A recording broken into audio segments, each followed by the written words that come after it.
അഭിനയത്തിൽ നമ്മൾ ശിശുവാണ്, ജനിച്ച ഒരാളാണ്, ഒരു കുഞ്ഞാണ്. അപ്പോൾ അതിൽ ഒരുപാട് പഠിക്കാനുണ്ട്. ഞാൻ പഠിച്ചുകൊണ്ടിരിക്കുന്നു, ശ്രമിക്കുന്നുണ്ട്. പുതിയ പ്രോജക്റ്റ് അവരുടെ കൺമണി എന്ന് പറയുന്ന ടൈപ്പ് ചെയ്യുന്നത് ഞാനാണ്.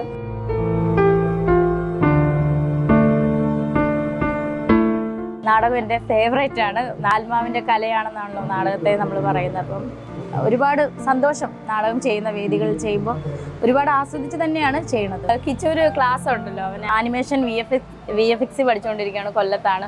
കഴിഞ്ഞ മൺഡേയിൽ വീട്ടിൽ വന്നായിരുന്നു. അവൻ അവധിക്ക് വീട്ടിൽ വരും. മോഹം എന്ന് പറയുന്ന ഫിലിം ഞാൻ അവൻ അയച്ചു കൊടുത്തായിരുന്നു. അവനങ്ങനെ നല്ലതാ എന്നുള്ള അങ്ങനെ പറയത്തുള്ളൂ, അത് കൂടുതലൊന്നും അഭിപ്രായങ്ങൾ പറയില്ല. അഭിനയിച്ച ഒരു ഷോർട്ട് മൂവിക്ക് അല്ലെങ്കിൽ ഏറ്റവും വലിയ പ്രശസ്തി എന്ന് പറഞ്ഞാൽ ഇത്രയും ജനങ്ങൾ ഏറ്റെടുത്തതാണ്. അതിൽ കൂടുതലൊന്നും ഇല്ലല്ലോ, പ്രേക്ഷകരുടെ മനസ്സിൽ ഏറ്റെടുത്തതിൽ കൂടുതലൊന്നും ഇല്ല. പിന്നെ വളരെ സന്തോഷത്തോടു കൂടി നാടകം ഒരുപാട് സ്റ്റേജുകൾ കടന്നിരിക്കുന്നു. ഇനിയും അടുത്ത 20-ാം തീയതി തൊട്ട് ഫുൾ സ്റ്റേജാണ്, ഉറക്കമില്ലാത്ത നമ്മൾ നാടകം ചെയ്യാൻ വേണ്ടിയിട്ട് പോവാണ്. ഒരുപാട് വളരെ സന്തോഷം. നാടകം അഭിനയിക്കുന്നതിൻ്റെ എന്താ പറയുക, ഒരു ഭയങ്കര ആസ്വദിച്ചാണ് ഞാൻ സ്റ്റേജിൽ അഭിനയിക്കുന്നത്. അതിപ്പം നമ്മൾ നാടകത്തിൽ ശിശുവാണ്, കാരണം അഭിനയത്തിൽ നാടകത്തിൽ മീൻസ് അഭിനയത്തിൽ നമ്മൾ ശിശുവാണ്, ജനിച്ച ഒരാളാണ്, ഒരു കുഞ്ഞാണ്. അപ്പോൾ അതിൽ ഒരുപാട് പഠിക്കാനുണ്ട്. ഞാൻ പഠിച്ചുകൊണ്ടിരിക്കുന്നു, ശ്രമിക്കുന്നുണ്ട്. എത്ര പഠിച്ചാലും അഭിനയം എന്ന് പറഞ്ഞാൽ നമുക്ക് വീണ്ടും വീണ്ടും എന്താ പറയുക, പുതിയ പുതിയ പാഠങ്ങൾ നമുക്ക് തരുന്ന ഒരു ഇതാണ് അഭിനയം. അപ്പം ഞാൻ മനസ്സിലാക്കിയ സംഭവം അതാണ്. അപ്പം എന്തായാലും നല്ല രീതിയിൽ തന്നെ മുന്നോട്ട് പോകുന്നു. നല്ല നല്ല നാടകങ്ങൾ ചെയ്യാനൊക്കെ എന്താ പറയുക, ഒരുപാട് ആഗ്രഹങ്ങളുണ്ട്. നാടകം എൻ്റെ ഫേവറേറ്റ് ആണ്, നാടക അഭിനയം. എന്താ പറയുക, ആത്മാവിൻ്റെ കലയാണെന്നാണല്ലോ നാടകത്തെ നമ്മൾ പറയുന്നത്. അപ്പം ഒരുപാട് സന്തോഷം നാടകം ചെയ്യുന്ന വേദികളിൽ ചെയ്യുമ്പോൾ ഒരുപാട് ആസ്വദിച്ച് തന്നെയാണ് ചെയ്യുന്നത് നാടകം.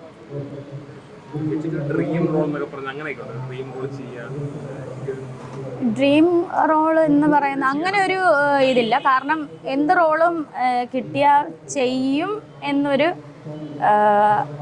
എന്താ ഉറപ്പെന്നല്ല, ഒരു കോൺഫിഡൻറ്റ് ഉണ്ട്. കാരണം അത് ചിലപ്പം എൻ്റെ ഹസ്ബൻഡ് തന്നെ എനിക്ക് തരുന്ന ഒരു കരുത്തായിരിക്കും, അങ്ങനെ ഒരു തീരുമാനം. അതായത് എന്ത് റോളും നമുക്ക് കിട്ടുന്ന റോള് ചെയ്യും എന്നൊരു ഇത്.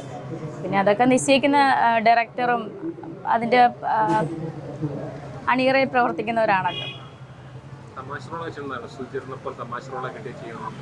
ചെയ്യണമെന്ന് ആഗ്രഹമുണ്ട്, ഉറപ്പായിട്ടും ഉണ്ട് കേട്ടോ. ഹാസ്യ റോൾ ചെയ്യണമെന്നും ആഗ്രഹമുണ്ട്, തീർച്ചയായിട്ടും. ഈ മോഹത്തിന് അവാർഡ് കിട്ടി, കാരണം അത് വലിയൊരു അംഗീകാരം തന്നെയാണ്. എന്താ പറയുക, നമ്മളും ആദ്യമായിട്ട് അഭിനയിച്ചൊരു ഷോർട്ട് മൂവിയാണ്. അപ്പം അതിന് ഇത്രയും ജനശ്രദ്ധ, അതായത് 2 ആഴ്ച കൊണ്ട് 4,00,000 സംതിങ് പേര് കണ്ടതിൻ്റെ ഒരു വലിയ സന്തോഷം. എല്ലാവരും സപ്പോർട്ട് ചെയ്യുന്നുണ്ടെന്ന് അറിഞ്ഞതിൽ ഒരുപാട് സന്തോഷം.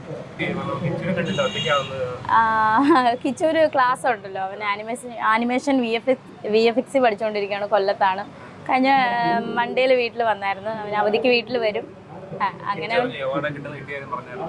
ഈ മോഹം എന്ന് പറയുന്ന ഫിലിം ഞാൻ അവൻ അയച്ചു കൊടുത്തായിരുന്നു. അവനങ്ങനെ നല്ലതാ എന്നുള്ള അങ്ങനെ പറയത്തുള്ളൂ, അത് കൂടുതലൊന്നും അഭിപ്രായങ്ങൾ പറയില്ല. പിന്നെ എനിക്ക് പറയാനുള്ളത്, കഴിഞ്ഞ ദിവസം സുധിച്ചേട്ടൻ്റെ ഫിഗർ ചെയ്ത നിവ്യ എന്ന് പറയുന്ന ആർട്ടിസ്റ്റ്, മേക്കപ്പ് ആർട്ടിസ്റ്റ്, അത് ഞാൻ അങ്ങോട്ട് റിക്വസ്റ്റ് ചെയ്തതാണ്. പക്ഷേ അത് വളരെ എന്താ പറയുക, എനിക്കിപ്പോൾ അത് പറയാൻ തോന്നി. കാരണം സുധിച്ചേട്ടൻ്റെ മുഖത്ത്, സുധിച്ചേട്ടൻ്റെ ആ ചിരി, നിഷ്കളങ്കമായ ചിരി പോലും, ആ ചിരിക്കുമ്പോൾ ഉള്ള കണ്ണിങ്ങനെ, ആ ആർട്ടിസ്റ്റ്, ആ മാം ചെയ്ത, നിവ്യ മാം ചെയ്തത് എന്താ പറയുക, ആ സുധിച്ചേട്ടൻ്റെ ചിരിയിൽ ഇവിടെ ഒരു ചുളിവുണ്ട്. അതുപോലും എന്താ പറയുക, കറക്റ്റായിട്ട് ചെയ്തപ്പം മോൻ അഭിപ്രായം പറഞ്ഞപ്പം ഋതുല് ഇങ്ങനെ ചേച്ചി ആ അഭിപ്രായം പറഞ്ഞപ്പോൾ ഒക്കെ ഭയങ്കര എന്താ പറയുക, ഭയങ്കര സന്തോഷമായി. കാരണം ആ ചിരി വീണ്ടും കാണാൻ പറ്റി എന്ന്, ആ മുഖത്ത് വീണ്ടും എന്താ പറയുക, ആ മുഖത്തിൽ സുചേട്ടനെ വീണ്ടും കാണാൻ പറ്റിയത് ഒരുപാട് സന്തോഷം. അത് ഞാൻ ഇതിലൂടെ ഈ ഒരു അവസരത്തിൽ ഞാൻ നിവ്യ മാമിൻ്റെ അടുത്ത് ഒത്തിരി താങ്ക്സ്. എന്നോട് കോൺടാക്റ്റ് ചെയ്തിട്ടുണ്ട്, സംസാരിച്ചിട്ടുണ്ട്.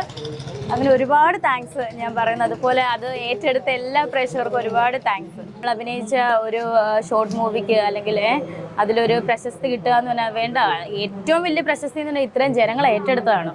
അതിൽ കൂടുതലൊന്നും ഇല്ലല്ലോ, പ്രേക്ഷകരുടെ മനസ്സിൽ ഏറ്റെടുത്തതിൽ കൂടുതലൊന്നും ഇല്ല അവാർഡ്. അതാണ് അവാർഡ്, ഏറ്റവും വലിയ അവാർഡ്. വളരെ സന്തോഷം. അടുത്ത പ്രോജക്റ്റ് കൺമണി എന്നുള്ള പ്രോജക്റ്റ് ഉടനെ വരും, അതും ഏറ്റെടുക്കുക. അത്ര